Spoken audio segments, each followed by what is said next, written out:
हमें है आपकी सेहत का ख्याल, इसीलिए हर रोज लेकर आते हैं हम आपके लिए न्यूज 24 का बेहद खास कार्यक्रम संजीवनी। मैं हूं विपनेश माथुर और मेरे साथ हैं जाने माने आयुर्वेदाचार्य डॉक्टर प्रताप चौहान। डॉक्टर चौहान, बहुत बहुत स्वागत है आपका संजीवनी में। थैंक यू जी। सेहत के दुश्मन नहीं, दोस्त होते हैं गुड बैक्टीरिया। बॉडी में कैसे बढ़ाएं गुड बैक्टीरिया, जानिए डॉक्टर प्रताप चौहान से सिर्फ संजीवनी में। अगर हम बैक्टीरिया का नाम लें तो किसी को भी लगेगा बैक्टीरिया मतलब सेहत का दुश्मन, बैक्टीरिया मतलब ढेरों बीमारियां, ढेरों समस्याएं, बैक्टीरिया मतलब एंटीबायोटिक दवाएं खानी पड़ेंगी। जी नहीं, आज हम बैड नहीं बल्कि गुड बैक्टीरिया के बारे में बात करने वाले हैं, जो हमारी सेहत का दुश्मन नहीं बल्कि हमारा सबसे अच्छा दोस्त और रक्षक है। गुड बैक्टीरिया से कैसे मिल सकती है आपको गुड हेल्थ, यही बताने वाले हैं आज की संजीवनी में हमें डॉक्टर प्रताप चौहान। तो आइए इसी के साथ आज की खास चर्चा की शुरुआत कर लेते हैं और जानते हैं डॉक्टर साहब से कि गुड बैक्टीरिया हमारे लिए कितने जरूरी हैं। डॉक्टर चौहान, गुड बैक्टीरिया की हम बात कर रहे हैं क्योंकि अमूमन बैक्टीरिया शब्द जब आता है तो उसको बैड ही समझा जाता है कि बैक्टीरिया मतलब ढेरों समस्या जी। लेकिन आज हम गुड बैक्टीरिया को लेकर बात करने वाले हैं, तो ये हमारी हेल्थ के लिए कितने इंपॉर्टेंट है, क्या रोल प्ले करते हैं? देखिए, सबसे पहले तो ये जानना जरूरी है कि वास्तव में जो आपने कहा कि बैक्टीरिया शब्द हम सुनते हैं तो उससे एकदम लगता है कि कोई गलत चीज है, इन्फेक्शन है, लेकिन हमारी जो आंतें हैं उसमें एक बैक्टीरिया ऐसा है जिसको गुड बैक्टीरिया या फ्रेंडली बैक्टीरिया या गट माइक्रोबायोम, कई नाम से इसको जाना जाता है। लगभग 1.5 से 2 किलो की वजन में ये हमारे आंतों के अंदर मौजूद रहता है। और ये बैक्टीरिया, इसलिए इसको गुड बैक्टीरिया कहा गया है क्योंकि ये हमारे भोजन में जो भी टॉक्सिन्स अगर चले जाएं किसी तरह से, उन टॉक्सिन्स को ये साफ करता है। उसके अलावा जो है पेट को साफ करने में बहुत सहायक है। हमारे जो भोजन से कई प्रकार के जो निर्माण होते हैं, विटामिन्स, मिनरल्स, हार्मोन्स, उनके निर्माण में, भोजन के एब्जॉर्प्शन में, कई तरह के काम इसके ऐसे होते हैं। वेट कंट्रोल में भी इसका बहुत बड़ा रोल है, इम्यूनिटी को बढ़ाने में इसका बहुत बड़ा रोल है। तो इसलिए इसको कहा जाता है फ्रेंडली बैक्टीरिया या गुड बैक्टीरिया। और अगर हम देखें तो हमारे आयुर्वेद में भी चरक संहिता जब हम पढ़ते हैं तो वहाँ बैक्टीरिया शब्द उनको शायद नहीं उस समय उसका मालूम था, उन्होंने कृमि शब्द वहाँ पर लिखा है। कृमि का मतलब होता है कीड़ा, तो उन्होंने अपनी समझ से जैसा समझा तो एक प्रकार के कृमि वहाँ पर उन्होंने लिखा है जिसमें लिखा है कि सहज कृमि। और ये ऐसे कृमि हैं जो हमारी आंतों में किसी प्रकार का विकार पैदा नहीं करते। बड़ी इंटरेस्टिंग चीज़ है कि जो आज मॉडर्न साइंस जो है, इतना टेक्नोलॉजी से, इतनी रिसर्च से, इतना पैसा खर्च करके जो मॉडर्न साइंस आज वो पता कर रही है, हम अपनी जब प्राचीन आयुर्वेदिक पुस्तकों को उठा के देखते हैं तो उन्होंने भी वहाँ उसको लिखा हुआ है, अपनी भाषा में लिखा है, लेकिन उनको इस चीज़ का ज्ञान था कि there is something in the intestines, in the colon, which is helpful for the whole system. उसको गुड बैक्टीरिया कहा जाता है। उन्होंने उसको सहज कृमि का नाम दिया। और ये बहुत इम्पॉर्टेंट है कि इस मसले को हम अच्छी तरह से समझें, क्योंकि जब तक हमारी आंतों में वो गुड बैक्टीरिया की क्वांटिटी अच्छी बनी रहेगी तो आप स्वस्थ रहेंगे। जैसे वो बैक्टीरिया नष्ट होने लगता है तो अनेक प्रकार के रोग आते हैं। और आयुर्वेद में हम इसीलिए कहते हैं कि सभी रोगों के पेट से ही जो है उत्पत्ति होती है। लेकिन आज मॉडर्न साइंस भी इसको मानने लगी है। इसका मतलब क्या हुआ कि हमारी जो आयुर्वेद की जो ये शिक्षा है, जो नॉलेज है, ये बिल्कुल वैज्ञानिक है, साइंटिफिक है। आइए अपनी चर्चा को आगे बढ़ाते हैं। डॉक्टर साहब, अब मैं क्योंकि कहते हैं कि शरीर में चाहे वो खाने का हो या पीने का हो, बैलेंस होना बहुत जरूरी है। तो गुड बैक्टीरिया और बैड बैक्टीरिया का अगर बैलेंस हमारे बॉडी में बिगड़ जाता है तो फिर उसके क्या इफेक्ट्स होते हैं, और अगर ज्यादा समय के लिए होता रहे तो क्या हम किसी बड़ी बीमारी का शिकार भी हो सकते हैं? देखिए, बैड बैक्टीरिया तो बीमारी पैदा करने वाला है। एक बार बैक्टीरिया अंदर घुसेगा तो आपके इम्यून सिस्टम उसको फाइट करता है, हमारी जो रोग प्रतिरोधक शक्ति है उससे लड़ती है, और अगर वो लड़के उसको किसी तरह नष्ट कर सकती है तो रोग नहीं आएगा। लेकिन यहाँ पर जो हम बात कर रहे हैं गुड बैक्टीरिया, इसको बिल्कुल हम जो है हमें इसकी क्वांटिटी, इसका जो वहाँ पर पूरी उसकी एक एनवायरनमेंट, उसको हमेशा बना के रखना है, क्योंकि जैसे ही ये कम होगा तो हमारे पेट के अंदर अनेक प्रकार के रोग शुरू होंगे। और इसी को हम अगर आयुर्वेद की भाषा में कहें तो वहाँ टॉक्सिन्स ज़्यादा बिल्डअप होने लगेंगे। जैसे हम आम की बात करते हैं कि जब हमारा भोजन नहीं पचता तो आम बनता है, तो वो आम भी जो है जो गुड बैक्टीरिया को नष्ट करेगा जाकर, क्योंकि वो पॉइजनस है। और फिर अनेक प्रकार के रोग, सबसे पहले तो आंतों के रोग ही आएंगे आपको, जैसे कि आजकल IBS आपने नाम सुना होगा, इरिटेबल बाउल सिंड्रोम, या फिर कई लोगों को पेचिश होती है यानी कि डिसेंट्री, बार बार मोशन जाना पड़ता है, पेट में जो है कभी एक बार में पेट साफ नहीं होता है, लोग कहते हैं कि जी जाते रोज हैं लेकिन पूरा सेटिस्फेक्शन नहीं होता है। यही नहीं, यहीं तक सीमित नहीं है, जब हमारा पेट खराब रहता है तो हमारे शरीर में और भी जो है हमारे दूसरे सिस्टम में वो भी कमज़ोर होने लगते हैं, वहाँ भी बीमारियाँ जाने लगती हैं। आम जब बनेगा तो वो दूसरे ऑर्गन्स में जाके भी नुकसान करेगा, हार्ट की प्रॉब्लम भी हो सकती है। इसके अतिरिक्त जो है अगर हमारा ये पेट खराब है तो कोलन में आपके कैंसर तक हो सकता है, और ये केवल फिजिकल लेवल तक सीमित नहीं है। आपने देखा होगा बहुत सारे लोग शायद इसका एक्सपीरियंस कर चुके होंगे कि जब हमारे पेट के अंदर ये गुड बैक्टीरिया नष्ट होने लगता है, उसकी क्वांटिटी कम होने लगती है, तो हमारा मूड भी अच्छा नहीं रहता है, यानी कि माइंड भी हमारा डल हो जाता है, कमज़ोर हो जाता है, जिसको डिप्रेशन आज की भाषा में हम बोलते हैं। तो डिप्रेशन जैसे रोग भी आते हैं, तो अनेक प्रकार के रोग हमारे ये गुड बैक्टीरिया के नष्ट होने से होते हैं। इस गुड बैक्टीरिया को हम कैसे बरकरार रखें, कैसे उसकी क्वांटिटी को अच्छा बना के रखें, ये जानना बहुत ज़रूरी है, और इसके बारे में थोड़ा सा विस्तार से और भी बात करेंगे। लेकिन ये एक चीज़ ज़रूर सिद्ध हो जाती है यहाँ से कि पेट ही सभी रोगों की जड़ है। संजीवनी दर्शक हमारे साथ मौजूद हैं, दिल्ली से पुष्पा जी जुड़ गई हैं। स्वागत है आपका संजीवनी में, अपना सवाल कीजिए डॉक्टर साहब से। हेलो जी नमस्कार। हाँ नमस्कार डॉक्टर साहब। बताइए जी क्या पूछना है। हाँ जी, वो मेरे बैक में दर्द है ना, तो वो बैक से लेके पूरे पीछे की तरफ से पूरे टांगों में जाता है नीचे तक।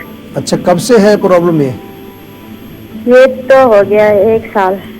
देखिए, ये जो कमर के दर्द, गर्दन के दर्द, फिर वो बाजू में दर्द आना, टांग में दर्द जाना, फिर आप जाएंगे थोड़ा MRI कराएंगे, उसमें लगेगा कोई डिस्क स्लिप हो गया है, नस दब गई है, ये सारी चीज़ें जो हैं, अगर आप एक छोटा सा काम शुरू करें, मैं बार बार कहता हूँ कि एक तो जो है हमारा पेन काम ऑयल बहुत बढ़िया है, वो अपने घर में रखिए, लेकिन जब थोड़ा सा एडवांस हो जाता है ना आपका रोग, तो हमने एक स्पेशल पोटली बनाई है, जड़ी बूटियों की एक पोटली होती है, पेन काम पोटली, हमारे यहाँ से मंगवा लीजिए, फ़ोन करके भी मंगा सकते हैं। वो पोटली बहुत गजब का काम करती है, क्योंकि वो 2 in 1 काम करती है एक तरह से। एक तो आपके उस जगह की ऑयलिंग होगी, जैसे आप मालिश करते हैं, और हम कहते हैं मालिश के बाद थोड़ा भाप लगाना चाहिए, सिकाई करनी चाहिए। तो जब आप पोटली, और जो पोटली में जड़ी बूटियाँ होती हैं, सारी जड़ी बूटियाँ वो हैं जो वात का शमन करें, या फिर आपके दर्दनाशक जो होती हैं, तो वो तेल में डिप करके और उस पोटली से ऐसे आपको जेंटल मसाज करना होता है।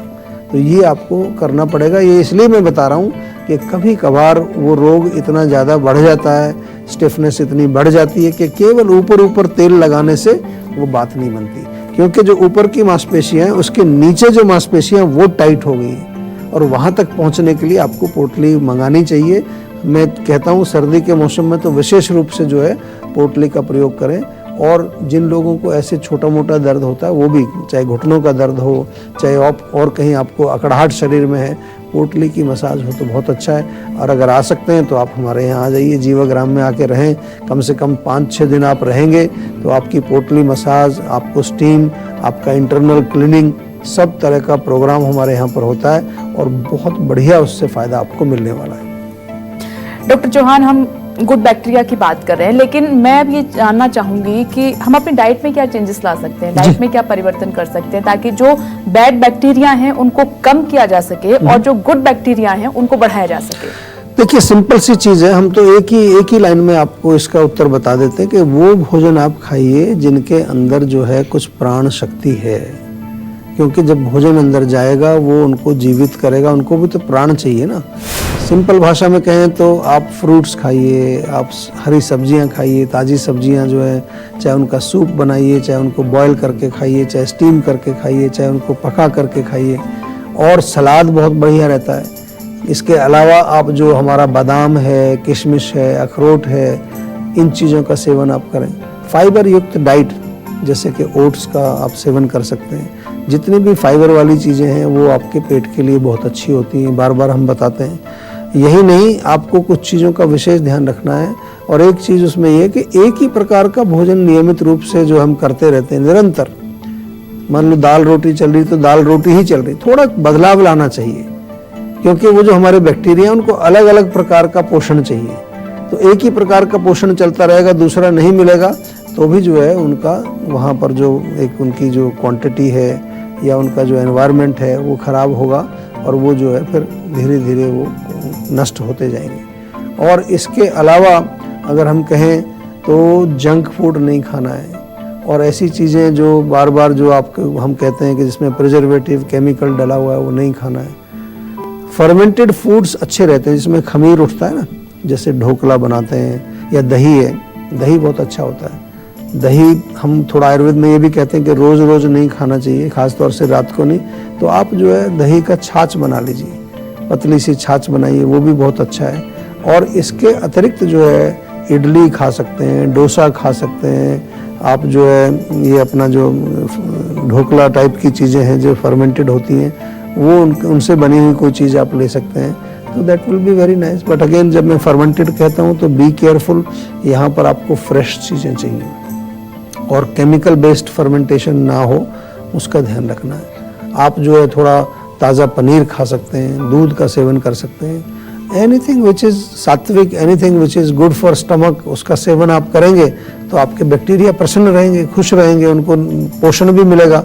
और एक बार आपके बैक्टीरिया अगर प्रसन्न हो गए तो फिर आपको किसी तरह की अप्रसन्नता नहीं होगी, आप बिल्कुल स्वस्थ रहेंगे और बिल्कुल वो आपका काम करेंगे आपको स्वस्थ रखने का। चलिए अब बारी है आज की संजीवनी की। डॉक्टर प्रताप चौहान से जानते हैं कि आयुर्वेदिक दवाएं कैसे मदद कर सकती हैं गुड बैक्टीरिया बढ़ाने में। डॉक्टर चौहान, कुछ आयुर्वेदिक दवाएं भी मौजूद हैं जिसे हम ले सकते हैं, तमाम दर्शक जो गुड बैक्टीरिया बढ़ाना चाहते हैं अपने शरीर में ताकि वो दवाएं खा सकें, ले सकें। देखिए आयुर्वेदिक दवाइयाँ तो जैसे मैं तो अपने शो में बहुत बारी आपको बताता हूँ, जैसे मैंने आपको बोला एक बार कि आपका हमारा जो जीवा का आम पाचक चूर्ण है आप बना बनाया ले लीजिए या घर में भी बना सकते हैं। सौंठ, जीरा, धनिया 10-10 ग्राम, पुदीना और सौंफ 20-20 ग्राम ले लीजिए। इसके अलावा एक अगेन मैं वही डाइजेशन से रिलेटेड बात कर रहा हूँ, डाइजेस्ट ऑल करके एक हमारा बहुत बढ़िया टेस्टी बहुत पॉपुलर है, वो चूर्ण भी है, पाउच के रूप में मिलता है, टैबलेट्स भी उसकी मिलेंगी, वो भी ले सकते हैं। लवण भास्कर चूर्ण बहुत बढ़िया है जीवा का, वो आप मंगा सकते हैं। ये चीज़ें तो आपके घर में रहनी ही चाहिए क्योंकि बैक्टीरिया जो है गुड बैक्टीरिया को हमें हमेशा बरकरार रखना है, अच्छी क्वांटिटी में वो मौजूद रहे। और इसके अलावा एलोवेरा जूस आप हमारा पी सकते हैं, इस गिलोय का जूस आप पी सकते हैं। बहुत सारी चीज़ें हैं जो कि हम पर्सनलाइज्ड लेवल पर आपको देते हैं। अगर कोई व्यक्ति जब हमारे पास संपर्क करता है तो हम उसको बताते हैं कि भाई आपका जो है कौन सा दोष बढ़ा हुआ है, किस प्रकार के आपके टॉक्सिन्स बॉडी में मौजूद हैं, उनको जो है हम आपको समझाते हैं और उसके अनुसार आपको एक जो है खाने पीने का और मेडिसिन पर्सनलाइज्ड लेवल पर आपको हम सुझाते हैं। डिटॉक्स वाटर एक बहुत बढ़िया फार्मूला है, वो सबको पीना चाहिए। 1 लीटर पानी में 1 चम्मच सौंफ, 1 चम्मच जीरा, 1 चम्मच धनिया पाउडर और छोटा छोटा सा अदरक काट के उबाल दीजिए, उसको थर्मस में भर के छान के दिन भर पीते रहिए, बहुत बढ़िया है। सौंफ का पानी आप पी सकते हैं, अदरक उबाल करके आप पानी में पी सकते हैं। गर्म पानी लें, उसमें 2-3 पुदीने के पत्ते डाल करके 5 मिनट रख दीजिए, फिर उसको चाय की तरह से पी लीजिए। आयुर्वेदिक चाय जो जीवा की मिलती है उसको आप पी सकते हैं। लीवर टी हमारे यहाँ पर बहुत अच्छी लीवर के लिए, वो आप पी सकते हैं। बहुत सारी चीज़ें अवेलेबल हैं, कुछ करना नहीं है आपको, केवल आपको एक कदम आयुर्वेद की तरफ बढ़ाना है, बाकी हमने सब कुछ आपके लिए तैयार करके रखा हुआ। वक्त हो चला है अब संजीवनी टिप्स का। हमारी आंखें सुंदर रहें, रोशनी हमेशा बनी रहे, तो इसके लिए बेस्ट सुपर फूड्स कौन से हैं? देखिए सिंपल है, इसमें कुछ ज़्यादा कॉम्प्लिकेटेड नहीं है। विटामिन ए आपने सुना होगा, विटामिन ए युक्त भोजन जिसमें कि हरी सब्जियां बहुत ज़्यादा होती हैं, जितनी भी ग्रीन लीफी वेजिटेबल्स हैं उनका सेवन करें। पालक है, मेथी है, बथुआ है, आजकल और भी कई तरह की पत्तेदार सब्जियां आ रही हैं, उनका सेवन करना चाहिए। इसके अलावा गाजर बहुत अच्छा काम करती है, गाजर का जो है जूस पी सकते हैं या गाजर को कद्दूकस करके दूध में उबाल करके आप सेवन कर सकते हैं। And in addition to that बहुत अच्छी चीज़ है कि आप थोड़ा सा गर्म दूध पिएं, उसमें चाहें तो थोड़ा देसी घी, गाय का घी मिले तो वो डाल करके सेवन करें। त्रिफले का पानी बहुत अच्छा है, त्रिफला पानी रात को जो है आप भर के रखें, सुबह उसको ठंडा जब होता है थोड़ा अच्छी तरह मोटे कपड़े में से छान करके और उससे आँखों को धोना चाहिए, तो इन सभी चीज़ों से आपकी आंखों की दृष्टि बढ़ती है। पेट साफ रहना चाहिए, पेट साफ नहीं है तो उसके लिए भी आप हमारी त्रिफला टैबलेट या त्रिफला चूर्ण या मुक्ति चूर्ण हमारे यहाँ मिलता है, वो मंगाइए। लेकिन सबसे इम्पोर्टेंट चीज़ है कि आँखों की केयर करना है। केयर करने का मतलब क्या है? केवल धोना और वही नहीं है। केयर करने का मतलब है कि उनको उतना ही यूज़ करिए जितना आवश्यकता है। अगर ओवर यूज़ करेंगे, एक्सेसिवली यूज़ करेंगे तो फिर कोई भी नुस्खा काम करने वाला नहीं है। तो आज डॉक्टर प्रताप चौहान ने गुड बैक्टीरिया को लेकर बहुत अच्छी जानकारी आप तक पहुंचाई है। इन बातों का आप ध्यान रखें, साथ ही जो डाइट में परिवर्तन बताया है वो भी आप कर सकते हैं। डॉक्टर प्रताप चौहान, बहुत बहुत धन्यवाद आपका। थैंक यू जी। हम उम्मीद करते हैं कि आप भी आज डॉक्टर प्रताप चौहान को सुनने के बाद सेहतमंद रहने की तरफ अपना एक और कदम बढ़ाएंगे। और इसमें आपकी मदद करने के लिए आपके साथ है सेहत का नंबर, जो है 0129404004। ये नंबर फौरन घुमाएं और अपनी कॉल रजिस्टर करवाएं। आप हमें ईमेल भी कर सकते हैं। हमारा ईमेल आईडी है info@jiva.com। फेसबुक के जरिए भी आप हमसे जुड़ सकते हैं। हमारी फेसबुक आईडी है www.facebook.com/jiva ayurveda। हमेशा स्वस्थ रहें, तंदुरुस्त रहें और खुश रहें, इसी उम्मीद के साथ कल फिर होगी आपसे मुलाकात। आज दीजिए इजाजत, नमस्कार। नमस्कार, मैं हूं मानक गुप्ता। अगर आपको हमारा ये वीडियो पसंद आया हो तो इसे लाइक और शेयर जरूर करें। और हाँ, हमें सब्सक्राइब और फॉलो करना ना भूलें, ताकि आप देश और दुनिया की कोई खबर मिस ना करें। तो जुड़े रहिए हमारे साथ और देखते रहिए न्यूज़ 24।